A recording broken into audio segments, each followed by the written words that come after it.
Welcome back to this carrier update. Talked earlier about spot rates and fuel. Now we're looking at volumes and rejection rates. We're still kind of in the zone here. You know, you get the dip as we see the holiday, but start to see signs of life. This is the dip, this first leg right here. This is where we add in that zero value day. If we took this piece right here and moved it back up to here, we could see what's going on. So as we moved into this zone, volumes did drop some.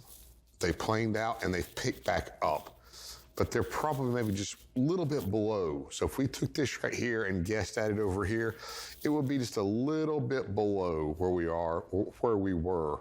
So probably somewhere around that 7,500 for dry vans right now. So we're down just a little bit, but we're heading into January. It could get worse.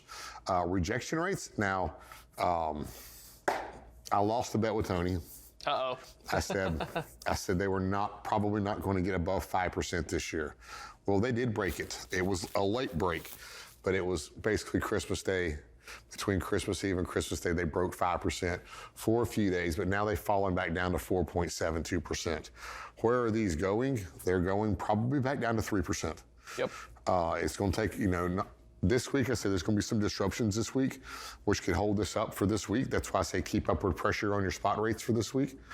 But once we probably get into next week, they're going to start falling rapidly back down towards that somewhere around, not 3%, but near 3%, maybe a little bit above, kind of where we were kind of pre-holiday season. And I think that's something important to watch because you're hoping for a sustained rally, looking at, pricing power, market shift. And, right now we're still capacity driven. And this is the contract market. What's fascinating with the contract market is sure capacity has grown, not to the extent that we see on the spot because the barriers to entry, your Walmarts, Home Depots, and Procter & Gamble's don't talk to a one truck fleet. They talk to a 10,000 truck fleet. And so going back down, I think what you're saying, we're in for a little bit more of a longer winter. And I think that's the biggest challenge because for folks on the spot market, you would really like to see this higher so you can get some of those crumbs that are coming off. And I expect even this year that, we're going to see, part of the reason we're going to see a reduction in contract freight rates is not because of shippers. Right now, we're looking at 4.72% rejection rates, so almost a 95% acceptance rate.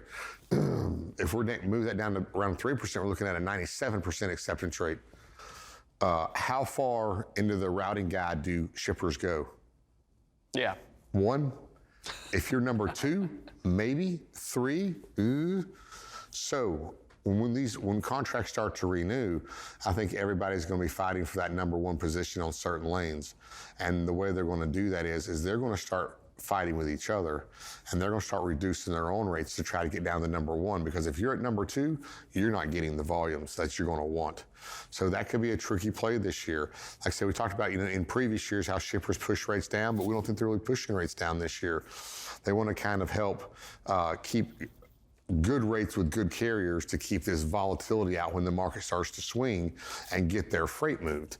Well, I think it's going to be a fight still, but it's going to be between the actual carriers. What's the biggest fear? Is you see an incumbent and you have the second in the routing guide. They volunteer for extra volume. You don't take as much. Shipper noticed the service level's really good. The compliance rate is great. I mean, it's good to be the king, but also sometimes you're on a wobbly stool, and I think you're completely right. The shipper doesn't have to do much to push down right now. With rejection rates still high, we're going and looking at lead times. Lead times is kind of how shippers are reacting to the current market conditions. We saw them push way up here. Expected holiday season. They're probably out there on Thursday and Friday trying to book freight. That's going to cover for Tuesday and Wednesday, so that a long weekend, so that kind of extends that an extra day right there already. So they're fighting to that freight cover. We saw it push up over 3.3 days, and we're currently on the way back down, but at 2.85 days. We're not back to where we were pre, which is around that 2.5 day mark. But this is kind of showing us the pressure's coming off shippers. They don't feel like there's a lot of pressure on them, which we'll also see again with rejection rates starting to tip back down. There's not a lot of reason. When you have too much capacity, I can send it to you 2 days, because what's the rush? If you don't take it, there's like 5 others who will. Yeah, it'll be a little bit elevated still this week. Yeah. But I expect for these carriers to have all this backlog straightened out by Friday. They're going to be ready to run for Friday, Saturday, and starting next week, they'll have it all cleaned out, everything caught up. It's just going to take them a couple of days. So we'll see this right now. They may struggle today, maybe tomorrow. everything's gonna be good by Friday. We'll see this drop back down, and these carriers are gonna be moving. Let's try to get one more chart in here. Volumes, what we expect the volumes, again, right here. This is where we are. This is the beginning of the year, so we're at this side of the chart now. We'll see this pick back up as soon as we get through this 14-day period. This is a 14-day period because of Christmas and New Year's together, 7 days and 7 days. But as volumes pick up, we might see it kind of struggle here the rest of January and kind of playing off here. It's going to be very similar to last year, but maybe, hopefully, a little bit higher at least. I think that's the big thing to watch because we are seeing some upward movement, but with that trough, especially in that window, I mean, there's people still on vacation right now, especially even drivers. So that's something curious to see is because 2022 was a little bit better.